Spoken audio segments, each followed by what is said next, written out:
Hey guys, स्वागत है आप सभी का आज की इस वाली वीडियो में। आज हम आपके लिए फिर से एक कहानी लेकर आ चुके हैं जो कि एक 4 बच्चों के साथ हुई है। दिल्ली में रहने वाले 9th स्टैंडर्ड में पढ़ने वाले 4 बच्चों के साथ हुई है ये कहानी। सोचो कितने छोटे बच्चे हैं, 9th 8 क्लास में, तो मतलब बच्चों को इतनी ज़्यादा समझ भी नहीं होती। उनके साथ ये घटना बीती है जो कि बहुत ही ज़्यादा डरावनी है।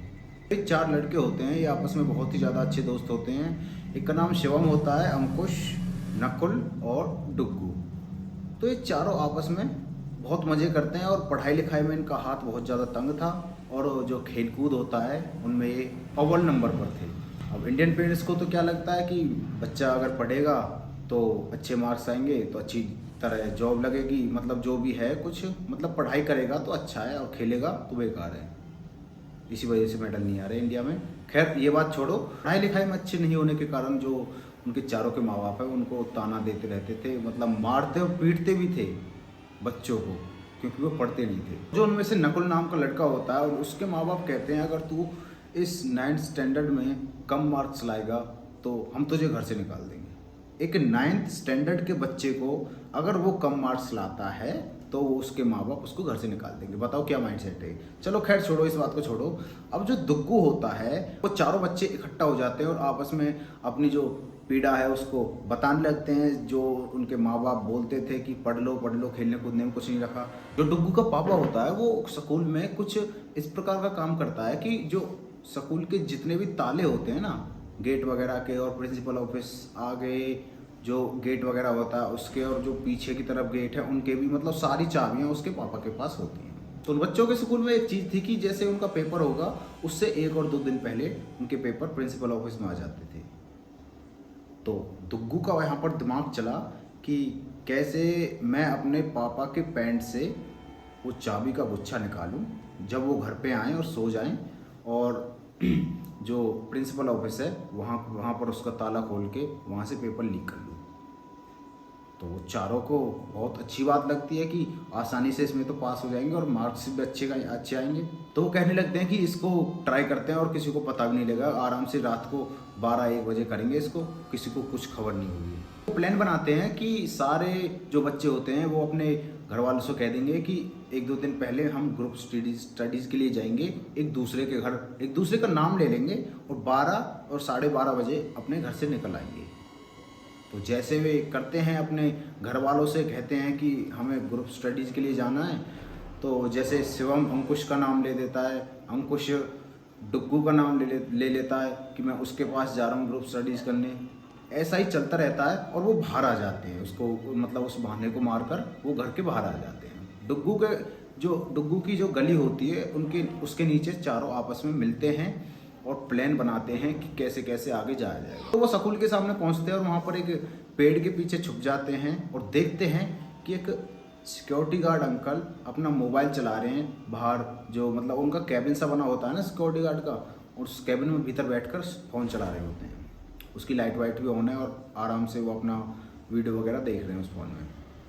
तो वो सोचते हैं कि ये तो जगे हुए हैं और अगर हम सामने से जाएंगे तो पकड़े जाएंगे। तो दुग्गू का दिमाग उसमें ऐसा चलता है कि दुग्गू को पता था कि पीछे की साइड भी एक छोटा सा गेट है तो वहाँ से यहाँ पे जाया जा सकता है। तो डुग्गू को बताती है और नकुल को बताती है ये चीज़, और उन दोनों अंकुश और शिवम को ये चीज़ नहीं पता थी।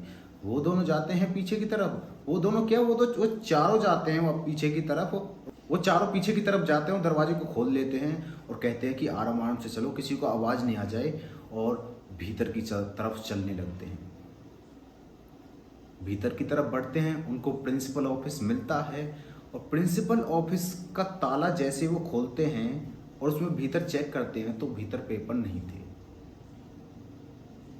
भीतर पेपर तो नहीं थे, लेकिन जैसे वो उन पेपरों को और अच्छी तरह ढूंढने की कोशिश करते हैं तो एक आवाज़ आती है जो कि इस प्रकार थी। एक सेकंड में आपको करके दिखाता हूँ।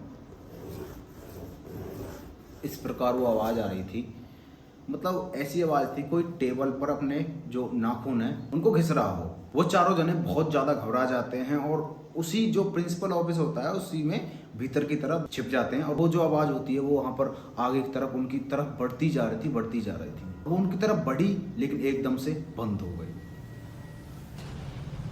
और वो बाहर की तरफ, अंकुश ने हिम्मत करके बाहर की तरफ झांकने की कोशिश की तो वहाँ पर कोई भी नहीं था।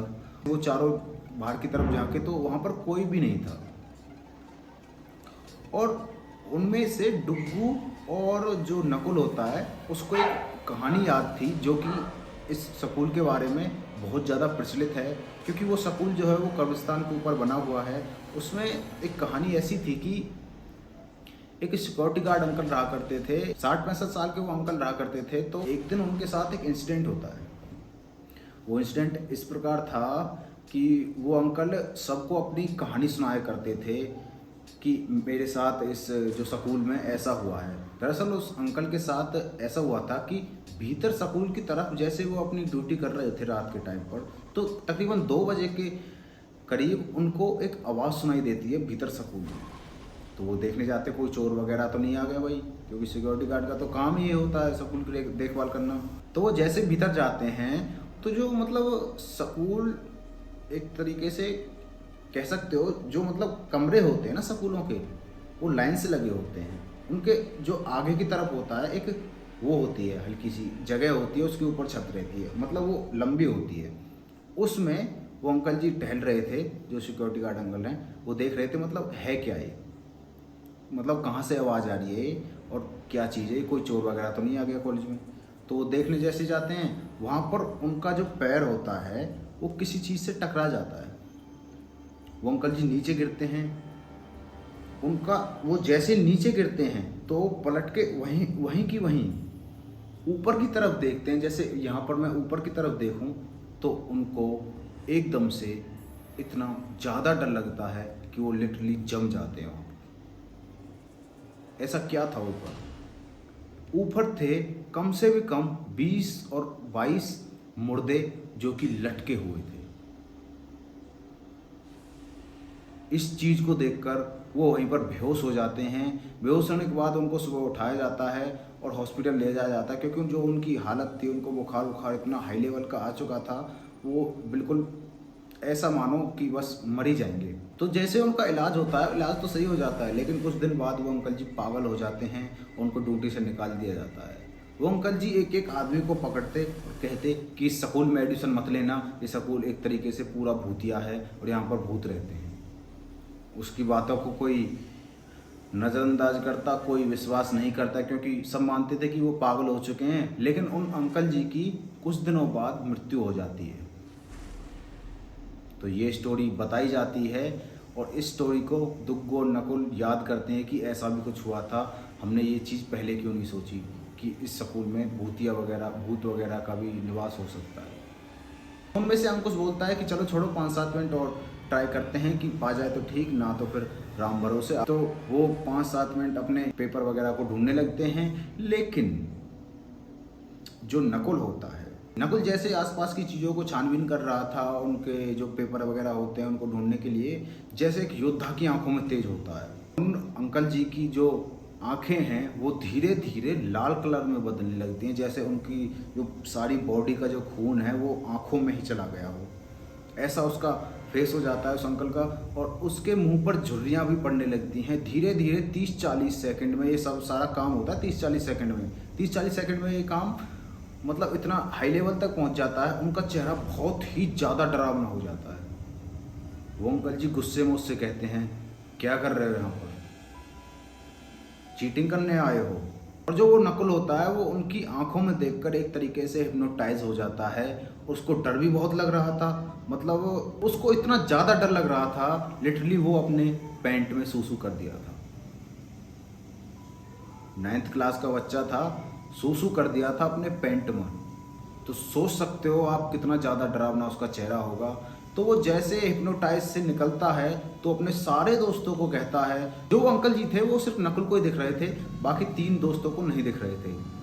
तो वो जैसे हिप्नोटाइज से निकलता है तो अपने सारे दोस्तों को कहता है कि यहाँ से भाग जाओ, मतलब बहुत ही ज़्यादा तेज कहता है। लेकिन जो बाहर वाला सिक्योरिटी गार्ड अंकल होता है उसको ये चीज़ सुनाई नहीं देती है। तो वहाँ से पूरी जितनी भी शरीर में बॉडी में जान होती है वहाँ से भागते हैं, क्योंकि उनको भी पता चल गया था। उसकी आवाज़, अगर कोई आदमी भागने के लिए बोल रहा है ना, तो उसकी आवाज़ से पता चल जाएगा कि कोई ना कोई इसके पास है, या फिर डर का माहौल अपने आप पता चल जाती है, आवाज़ से पता चल जाती है सीरियस है या मजाक में है। तो वो भागते हैं अपने घरों की तरफ। वो तीनों बच्चे, शिवम, अंकुश और डुग्गू होता है, वो तीनों बच्चे स्कूल आते हैं सुबह, और वो देखते हैं कि नकुल आज स्कूल नहीं आया। नकुल के वो घर जाते हैं और वहाँ पर जैसे जाकर देखते हैं तो वहाँ पर बहुत सारे आदमियों की भीड़ इकट्ठा थी, जो कि उसके माँ बाप उनको बताते हैं कि बेटा ये बहुत तेज चीखें मार रहा है और अपना जो कमरे का दरवाज़ा है उसको भी नहीं खोलने दे रहा है।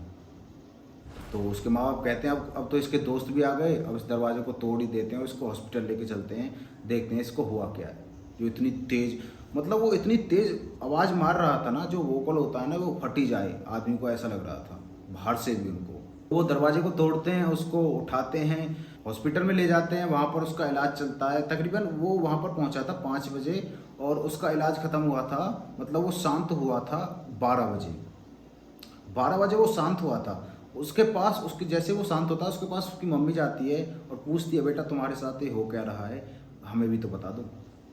वो अपनी मम्मी को सारी बातें बताता है, तो उसकी मम्मी कहती है कोई बात नहीं, भगवान सब ठीक कर देंगे, हम किसी बड़े मंदिर पर चलेंगे अगले दिन और सब ठीक हो जाएगा।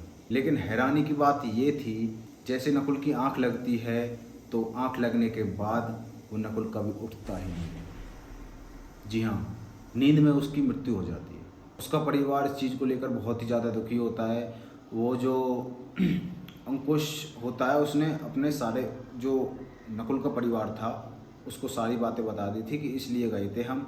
उसकी मम्मी को तो उसने खुद ही बता दी थी, लेकिन उसको, उसके सारे परिवार को उसने बताई थी कि ऐसे ऐसे हुआ था और उसको कुछ दिखा, तो उसके बाद ये सब कांड हुआ है। ये वाली जो स्टोरी है ये खुद अंकुश ने हमको भेजी है। दोस्तों, आपको मैं कहना चाहूँगा कि रात के समय पर बाहर ना निकलें तो अच्छा ही है, क्योंकि अगर थोड़ा बहुत ज़्यादा काम है तो निकल जाएं, लेकिन बिना मतलब के घर से नहीं निकलें, और वो भी ऐसी जगहों पर जहाँ पर ऐसे कारनामे सुनने को मिलते हैं। खैर गाइस, यही थी आज की वीडियो आपको अच्छी लगी तो वीडियो को लाइक एंड चैनल को सब्सक्राइब जरूर कर देना। मिलते हैं किसी नेक्स्ट वीडियो में, तब तक के लिए बाय बाय।